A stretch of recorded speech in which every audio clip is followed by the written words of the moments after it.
Well, a new poll suggests an overwhelming racial divide in the emotions following the Trayvon Martin case and the fairness of the criminal justice system. According to the poll, 86% of African Americans say they disapprove of the verdict acquitting George Zimmerman of criminal charges. That's a stark contrast to the 51% of whites and 24% of Hispanics who say they approve of the jury's verdict. Meanwhile, an equal number of polled African Americans say blacks and other minorities do not receive equal treatment in the criminal justice system. Again, fewer whites, only 41% share that view. Attorney Arthur Horn says he isn't surprised by the numbers. Clearly, this situation has touched the African American community very deeply, and it is a situation where, you know, as African Americans, we would hope that everybody would understand the pain that is causing for situations like that.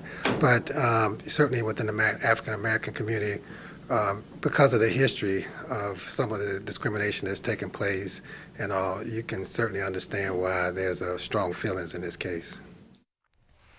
George Zimmerman was acquitted of murder of 17-year-old Trayvon Martin last Saturday by an all-female jury, none of whom were African American.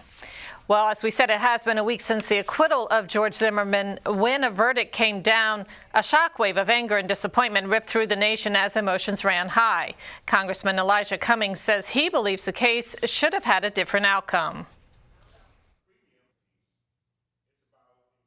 I am upset about it. I was very disappointed. I can tell you, I believe that he should have been at least convicted of manslaughter, at least. And so I think it's very unfortunate. I think it sends a chilling message. Now the question is how do you take this moment and turn it into a movement? President Barack Obama addressed the verdict last week. Cummings gives his thoughts on the speech. I thought the president's speech was a very, very good speech. But now the question is where do we go from here? We've got to address this issue of being stereotyped as criminals. That's one. But we also have to deal with another type of hate crime, and I do consider it a hate crime when African Americans go out there and kill and shoot other African Americans.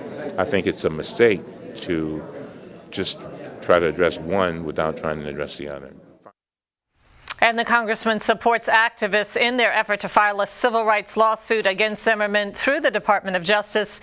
He says the Trayvon Martin case hits home after losing a family member to gun violence 2 years ago.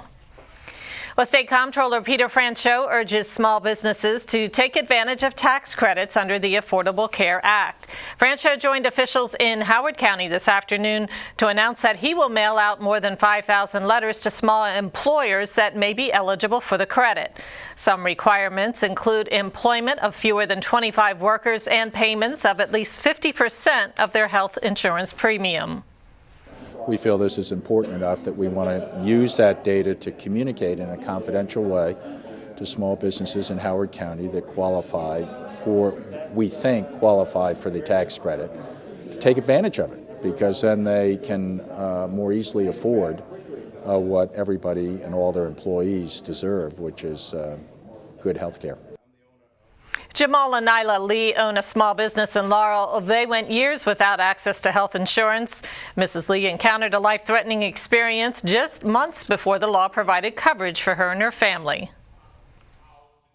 My wife, Nyla, she at the time was the business manager of our organization, and I found her on the floor dying, and we were able to get her to the hospital. And, you know, we didn't have coverage before this. I mean, this was just, I don't know, a year or so before, we didn't have coverage at all. It's massive, the impact that this will have on the community.